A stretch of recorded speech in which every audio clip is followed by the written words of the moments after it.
ڈونگا بونگا سے راؤ محمد وقاص صاحب نے سوال پوچھا ہے۔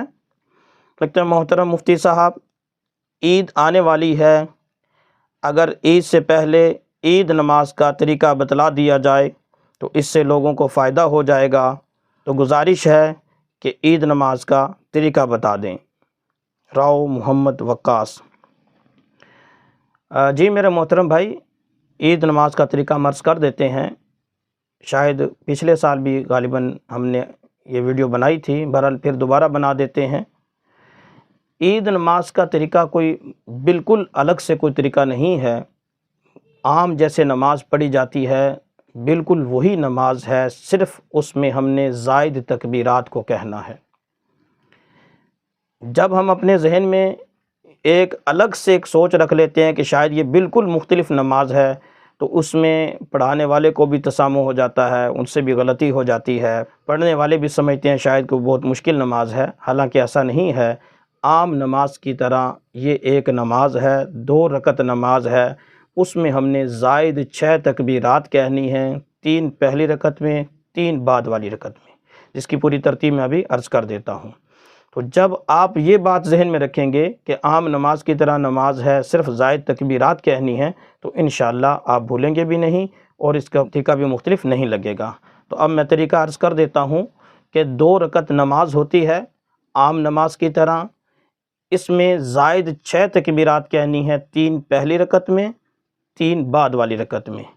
اس کو یاد کرنے کا آسان طریقہ یہ ہے کہ پہلی رکعت کی 3 زائد تکبیرات قرات سے پہلے ہیں، بعد والی رکعت کی زائد 3 تکبیرات قرات کے بعد ہیں۔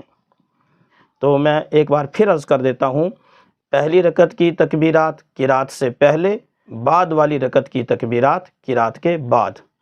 یہ ایک یاد کرنے کا آسان طریقہ ہے۔ اب میں تفصیل عرض کر دیتا ہوں۔ امام صاحب نماز پڑھائیں گے، باجماعت یہ نماز ہوتی ہے، انفرادی نماز نہیں ہو سکتی، 2 رکعت نماز ہوگی۔ امام صاحب تکبیر تحریمہ کہیں گے اور ثنا پڑھیں گے۔ ثنا پڑھنے کے بعد امام صاحب زائد 3 تکبیرات کہیں گے۔ پہلی تکبیر میں کانوں تک ہم نے ہاتھ اٹھانے ہیں اور چھوڑ دینے ہیں، پھر دوسری تکبیر میں اسی طرح ہاتھ اٹھانے ہیں، چھوڑ دینے ہیں، تیسری تکبیر میں ہاتھ اٹھانے ہیں اور پھر بعد میں باندھ لینے ہیں، چونکہ اس کے بعد قرات شروع ہونی ہے۔ اب امام صاحب سورہ فاتحہ پڑھیں گے، ایک سورت پڑھیں گے اور حسب ترتیب رکوع سجود کر کے اگلی رکعت کے لیے کھڑے ہو جائیں گے۔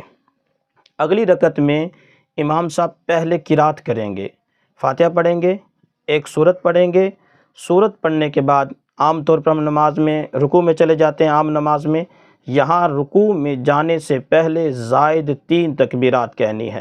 جب امام صاحب قرات کر چکیں گے، تکبیر کہیں گے، پہلے کی طرح ہم جیسے پہلے کیا تھا، کانوں تک ہاتھ اٹھائیں گے، چھوڑ دیں گے، پھر دوسری تکبیر میں ہاتھ اٹھائیں گے، چھوڑ دیں گے، اسی طرح تیسری تکبیر میں بھی ہاتھ اٹھائیں گے اور چھوڑ دیں گے۔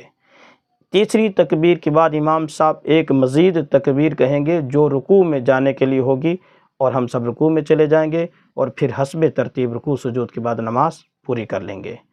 تو میں ایک بار پھر عرض کر دیتا ہوں کہ یہ بالکل کوئی الگ سے نماز نہیں ہے، اس کا طریقہ بالکل مختلف نہیں ہے، صرف زائد 6 تکبیرات آپ نے اس میں زائد کہنی ہے، 3 جو پہلی رکعت کی 3 تکبیرات ہیں قرات سے پہلے کہہ دینی ہے، بعد والی رکعت کی 3 تکبیرات قرات کے بعد کہنی ہے، اور پھر حسب ترتیب جس طرح عام نماز پڑھی جاتی ہے ویسے ہی پڑھی جائے گی۔